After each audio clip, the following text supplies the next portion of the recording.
Olha, as vacinas em desenvolvimento no Brasil, a russa, que segundo o Kremlin já poderá ser aplicada na população, os números assustadores de mortes por Covid-19 no país, a corrida contra o tempo da ciência. Bom, sobre todos esses assuntos, eu e a Thaís vamos conversar agora com o Dr. Ricardo Dias, infectologista da Universidade Federal de São Paulo. Doutor Ricardo, muito boa tarde ao senhor. Olá. Boa tarde, Nelson Thaís. Doutor Ricardo, vamos lá.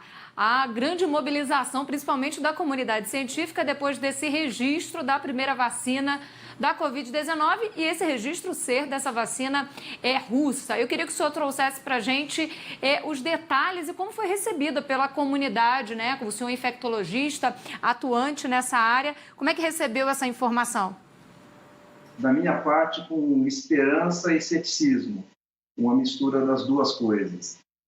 O tempo de desenvolvimento e de teste dessa vacina foi de 2 meses, nitidamente pouco tempo, para que a gente saiba daquilo que a gente chama de segurança e eficácia da vacina. Também é muito pouco tempo para você recrutar uma quantidade grande de pessoas inicialmente para testar a vacina, porque normalmente a gente começa fazendo os testes com uma quantidade pequena de pessoas, justamente por caso da vacina, se ela fizer mal para alguém, vai fazer mal para uma quantidade menor de pessoas. E a gente costuma olhar algumas coisas nessas fases iniciais, como, por exemplo, imunogenicidade, que é olhar se essa vacina é capaz de suscitar a resposta da gente em termos de produção de anticorpos ou de imunidade celular. Isso não quer dizer muita coisa. Pra você ter uma ideia, a vacina para HIV é imunogênica e não funciona, a vacina para hepatite C também é imunogênica e não funciona, mas é o primeiro passo. E depois a gente precisa ter uma certeza de que ela é segura, e para isso a gente precisa ter um pouco mais de tempo. Vou dar um exemplo. Na hora que a gente fez a vacina para dengue, a gente percebeu que no primeiro momento ela parecia segura e depois, conforme as pessoas foram pegando dengue, se elas nunca tiveram sentido dengue antes, elas tinham uma chance maior de morrer, de ficar doentes. Então, isso aí, o tempo mostra para a gente nesses estudos um pouco menores. E para saber se ela protege a pessoa, a gente precisa ter mais tempo, né? Será que essa proteção dura por 6 meses? Não sei, ela foi testada só por 2. Será que ela dura por 1 ano? Muito menos ainda. Então, a gente torce muito para que seja uma vacina boa. É uma emergência, todo mundo está correndo atrás de um combate, de tentar ganhar uma guerra, mas a gente tem que olhar para os riscos desse tipo de empreendimento nesse momento. Doutor Ricardo, há um tempo, logo quando a pesquisa das vacinas começaram a ser difundidas, principalmente de Oxford, eu perguntei a uma infectologista que participa também desse processo se não poderia ter sido aproveitadas aquelas pesquisas de outros coronavírus, de outras doenças parecidas que acometeram a população mundial. E ela disse naquela oportunidade que essa era uma nova pesquisa. Hoje, conversando com o embaixador russo aqui no Band News, agora há pouco, ele disse que foram aproveitadas outras pesquisas. Haveria essa possibilidade? Claro, tem uma coisa nova que tem acontecido com relação à vacina para a Covid-19, que é a abertura de todos os bancos de dados científicos em pró de você conseguir a vacina. Normalmente, uma vacina envolve muito dinheiro, muita propriedade intelectual. As empresas praticamente abriram mão disso daí. Então, vai existir vacina que está combinando o adjuvante de uma empresa, que é uma coisa que faz melhorar a eficácia da vacina, com a própria vacina de outra empresa. Os dados estão disponibilizados. Isso foi um dos ganhos que a gente teve em termos de ciência com essa pandemia. E é claro que a gente tem que olhar todos os modelos históricos, tudo o que acontece. Normalmente, em humanos, a vacina para coronavírus não foi desenvolvida e a imunidade que a gente tem não é uma imunidade muito duradoura no coronavírus normal, esse que causa resfriado comum. Esse vírus é muito diferente, esse coronavírus ele é bastante diferente, não dá para a gente transpor nenhum tipo de informação ou mesmo especulação a respeito de como será o futuro do desenvolvimento de tratamentos e de vacinas. Mas isso que você falou é importante, isso já tem sido feito, que é a confluência de todos os dados científicos para a produção de uma coisa que pode ser de acesso e de maior eficácia para todo mundo. Doutor Ricardo, ainda em relação a uma fala do senhor falou em correr contra o tempo, ultrapassar, né, alguma etapa que no campo científico isso pode gerar um problema muito sério lá na frente. O senhor falou de inviabilizar algumas pesquisas que já estavam em andamento por conta dos resultados a médio e longo prazo.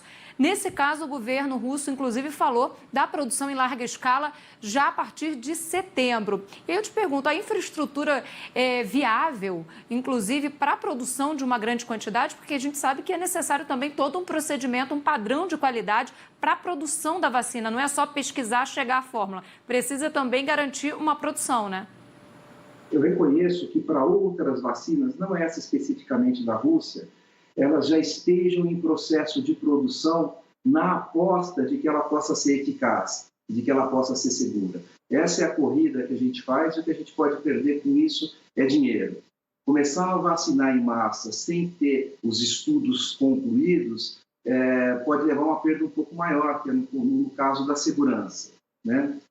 Existem nos modelos de outras vacinas o fato de que, às vezes, você vacina uma pessoa e você, inclusive, aumenta a chance da pessoa se infectar por aquele agente. Isso já aconteceu com HIV, inclusive.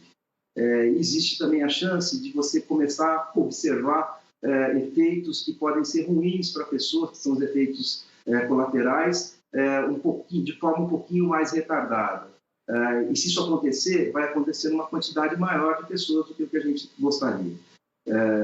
É tudo muito fluido ainda e a gente está se esforçando muito para conseguir tratamento, prevenção e principalmente a obtenção de uma imunidade, mas a gente tem que tomar bastante cuidado com as etapas que a gente pode colocar para as pessoas, né? O risco que a gente pode impor às pessoas que são até candidatas a estudos ou mesmo na expectativa de que elas tomem uma vacina e fiquem protegidas.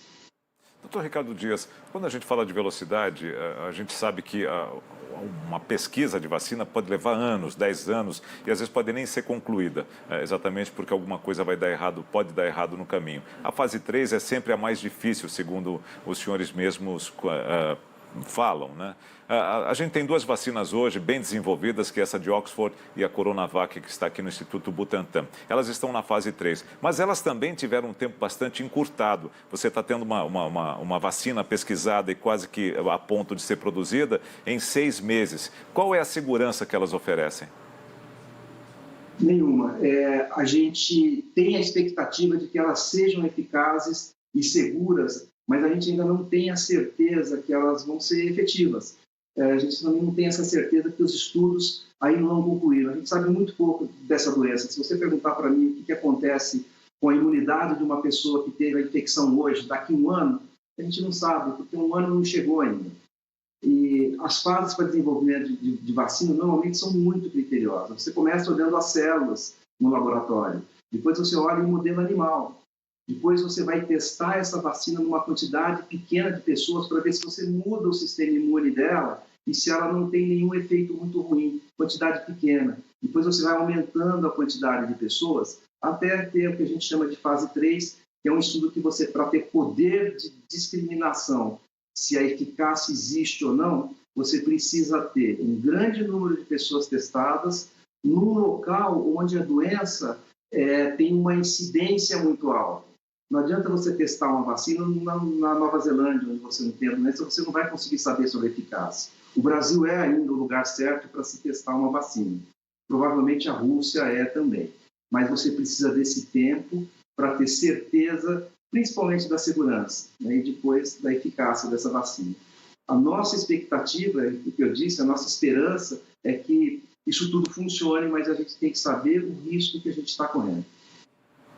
Doutor Ricardo, quando a gente fala do coronavírus, né, da Covid-19, cada vez que a gente traz e a gente trabalha com informação, uma nova informação, daqui a pouco há uma atualização. A gente viu com as crianças uma mudança muito grande. Primeiro eram apenas transmissores, depois já começam a ter uma carga viral maior, determinada idade acima. Então, a gente vem conhecendo cada vez um pouco mais. O senhor falou das 3 fases para a conclusão, né, de uma vacina, desses testes. Mas eu queria que, na prática, o senhor falasse para a gente, assim, numa vacina normal, numa situação que a gente já viveu até agora, qual é a diferença? Quanto tempo se levaria para uma pesquisa e uma produção? Eu digo numa média, obviamente a gente sabe que algumas coisas demoram um pouco mais. Dá para dizer isso? Só para a gente ter ideia da velocidade com que estamos trabalhando? Uns 2 anos. Para ela ser colocada para a população, você precisa ter um estudo de pelo menos 1 ano para mostrar que aquilo ali é o que a gente deseja, né? Antes desse ano, você tem outras fases em que você usa para desenvolver esse determinado produto.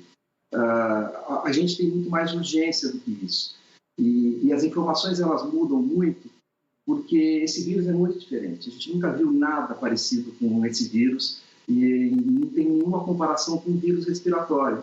O vírus respiratório ele demora 1 dia a 3 dias para se incubar em você. Esse pode demorar 14 dias. O vírus respiratório infecta a mucosa da gente, nariz, garganta. No caso da gripe, célula profunda do pulmão, esse vírus infecta todo o corpo da gente, praticamente todas as células. Demora muito para a pessoa se curar. Então, a gente tem um aprendizado que está sendo feito com relação ao comportamento desse vírus nas pessoas e a gente sabe muito pouco. E todas as previsões que foram feitas até agora, elas tiveram uma chance enorme de errar. Justamente porque a gente está diante de um comportamento diferente de um vírus. Então, o que poderia ser previsível acabou não sendo dessa vez. E a gente está correndo muito para tentar ganhar essa briga o mais rápido possível. A gente está reciclando medicamentos. Normalmente, quando a gente tem uma doença nova, a gente desenha um medicamento específico para aquela doença e aqui a gente fica tentando pegar outros medicamentos para ver se funciona, porque é muito urgente. A mortalidade é muito grande. Mas a gente tem que entender que a expectativa tem que ser na medida certa. Dr. Ricardo Dias, infectologista da Unifesp, muito obrigado por nos atender aqui no Band News. Acho que foi esclarecedora essa entrevista do ponto de vista da velocidade, do ponto de vista do tempo necessário e dos riscos e talvez benefícios que nós poderemos ter com todas essas vacinas que estão chegando. Muito obrigado, doutor. Abraço. Eu que agradeço. Obrigado, Nelson Pérez.